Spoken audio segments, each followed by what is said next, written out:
Take a look at this.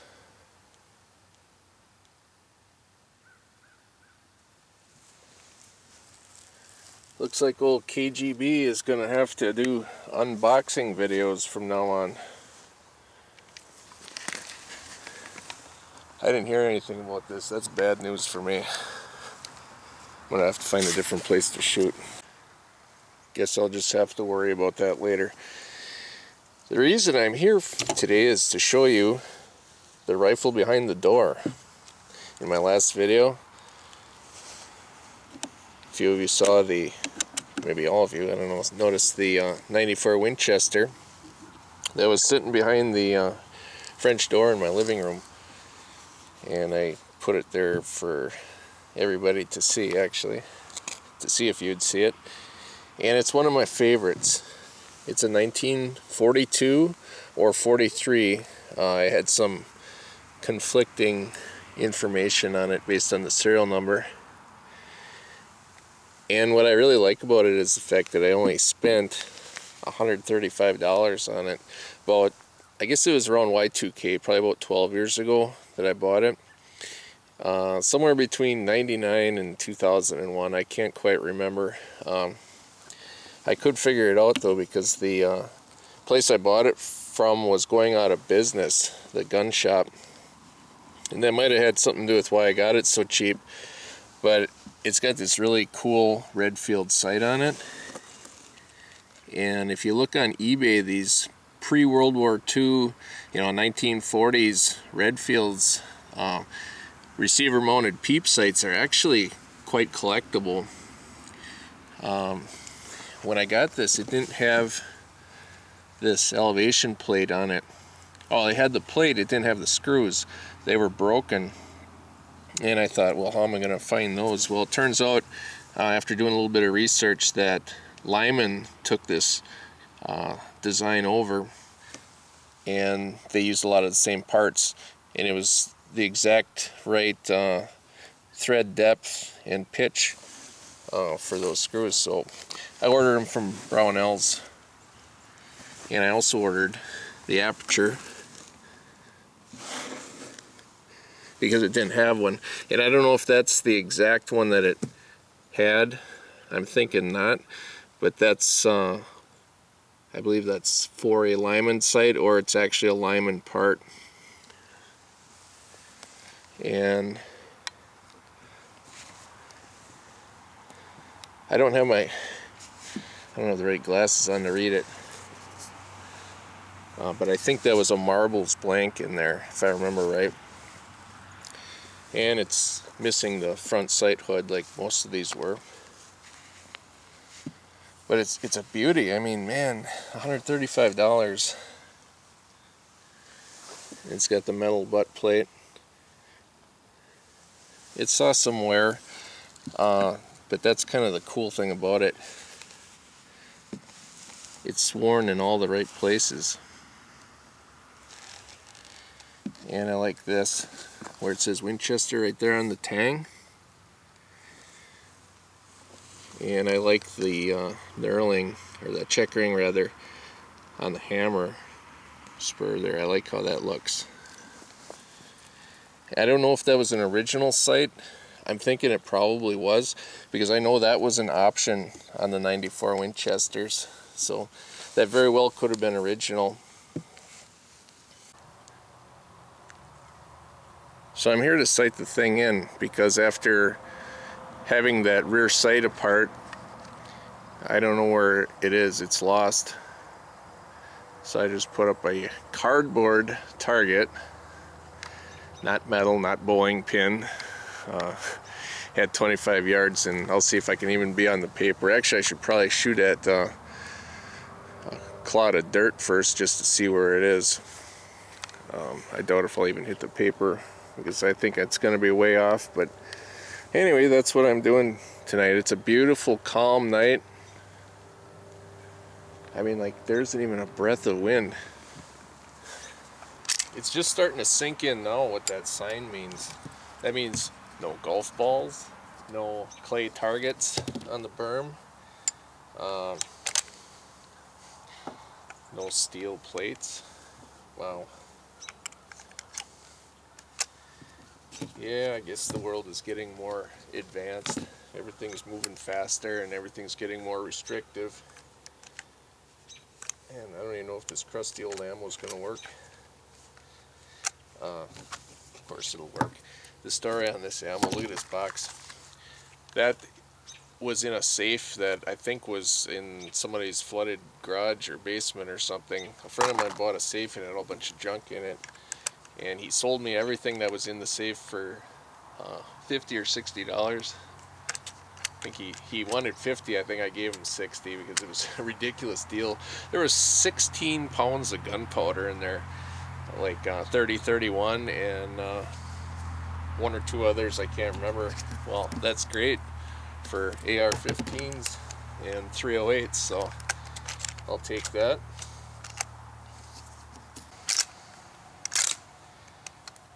Okay, well, let's see. I'll just see if I can hit one of those little chips of clay bird, even though technically I'm violating the rules and risking my membership indefinitely here.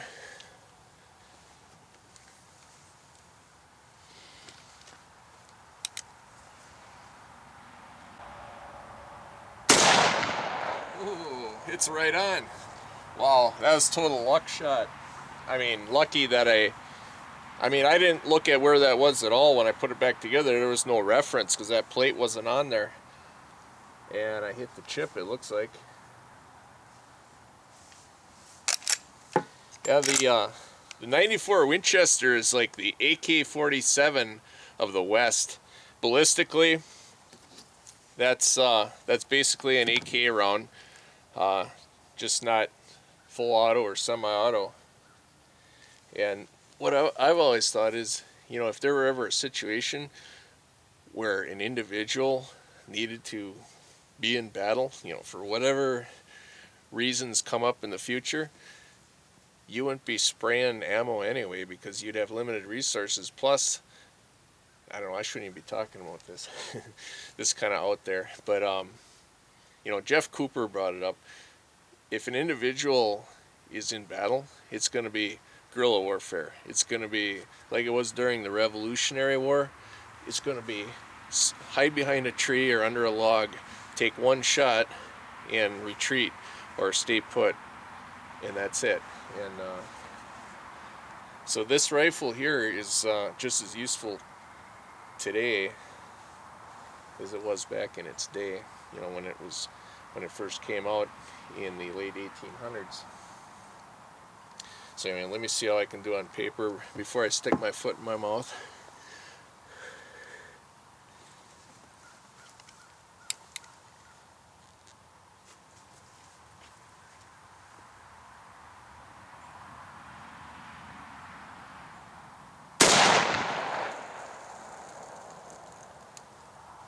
I got it right in the orange dot there. I'll put 2 more in there. Hey, that one just landed in my pocket. That's my lucky shell.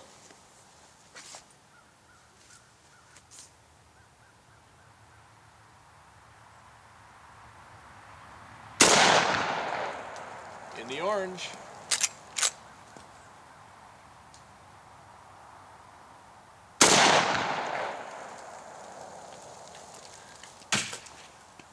Let's take a look at that.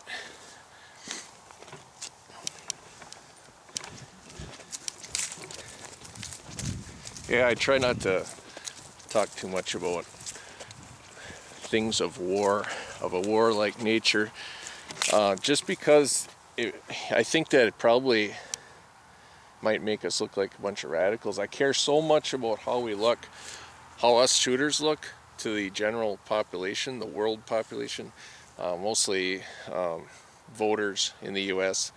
I want to look good. I want to look responsible, and you know, of course, you know that there wouldn't be any other reason for me to have a life membership in the NRA. You know, if I didn't feel that way. But there. I wish I would have got all 3 in the orange. I'll try on the next one down because I don't think I've got to move that sight at all.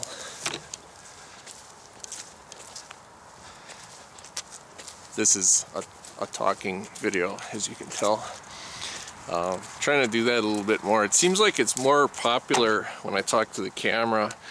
In the past I thought keep your videos small. People are more interested in the guns than in you, you know, just show the guns, slow motion, up close, all that. But now I'm getting enough subscribers that I think people are getting to know me. I'm getting some really good friendships, and I'm starting to feel more comfortable spending a little more time talking and having you come along shooting with me like this. It's kind of neat. I never feel like I'm shooting alone. You know, and I've got, what, almost 4,000 subscribers right now.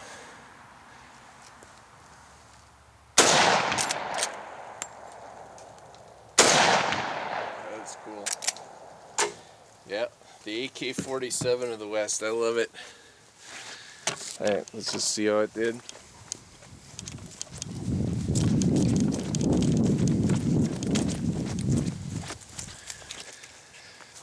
Yeah, I should be able to do better than that. That's nothing to brag about. Just gonna finish the ammo that I have. Yeah, look at this corroded stuff. It's leaving marks all over my hand. That stuff was obviously in water, but you know, they're shooting and they're not duds, there's no soft rounds, no slow primers or anything like that.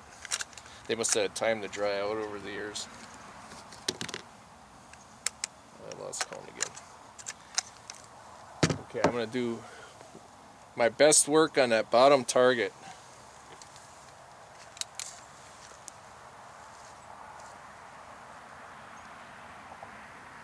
I got to get in the shade again.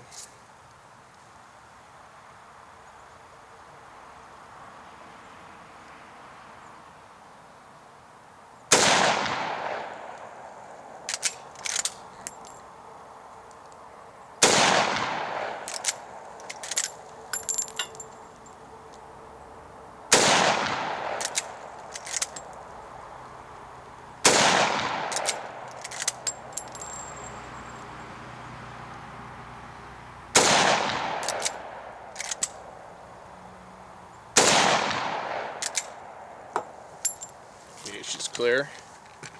Let's take a look.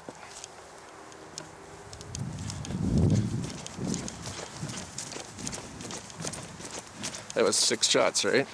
Oh. Vertical stringing. My barrel must have been heating up. Oh, that's alright. I've got another gun that I brought here tonight. 45 brass. I love brass. Spend half my time brassing instead of shooting. I've got another gun here tonight that you might find interesting, but it doesn't go with the old 1800s Western theme at all. It's almost like the polar opposite. I'll go get it. You'll get a preview of my next video. Yeah, I'm pretty excited. These are hard to get, hard to come by. And I'm not going to do a complete video on it, but I picked up a Styer Aug, one of them that was made in Nashville, and by Saber Defense, before they had their little problem, legal problem with importation laws, and I'll just let you get a look at that.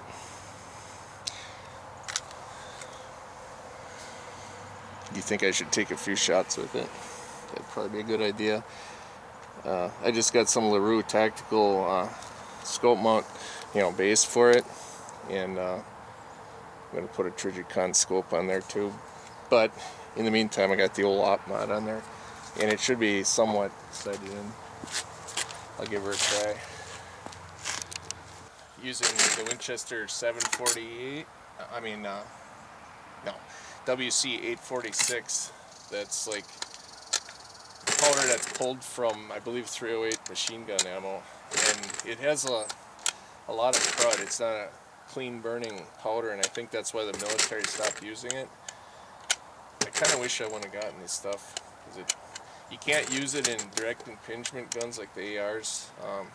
I only use it in my piston guns, and it leaves a lot of residue, calcium carbonate, that they put in there to impede the burn speed, I guess, from my understanding. Alright, that's enough. Let's get shooting.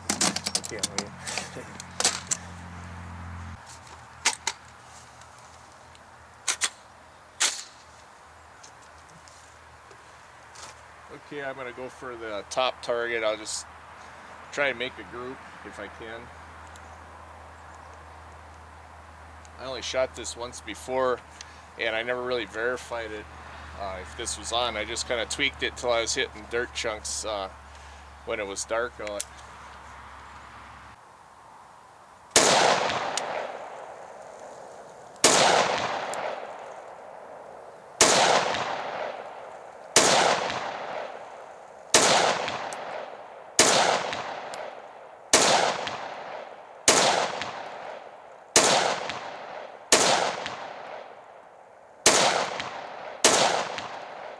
Last one I just let her rip into berm. I thought I had more left. I was gonna crank some. Alright, let me verify it's clear. Let's go down and just check out that top target once real quick here. Then I'll let you get back to whatever the heck else you're doing. Oh yeah, I'm not sighted in on that. Alright, we'll just take this group and shift it right over there. So I gotta go about through 2.5, 3 inches to the right and 2 inches higher, and I'll be right on. But that's it. I'm not gonna do any more with that, because this was supposed to be a 30-30 lever action video, not a AUG video. Complete opposites. It's like you can't even cross the two because it's such a different frame of mind. You know, I love both of these rifles. This is actually, of my collection, this is one of the very last ones I would ever part with. It means a lot to me. You know, for cleaning and loving it, and you know, just rubbing it down with ballistol on the wood and inside and out. I just love that rifle. But I also love these modular bullpups, and you know, all those modern ones, but it's almost like a different part of me that likes them. Pretty excited. Oh man, that's great. So sorry I had to cross the two in the same video, but you know, the way things are going, I might not be a member here very long, so I got to get my shooting in while I can.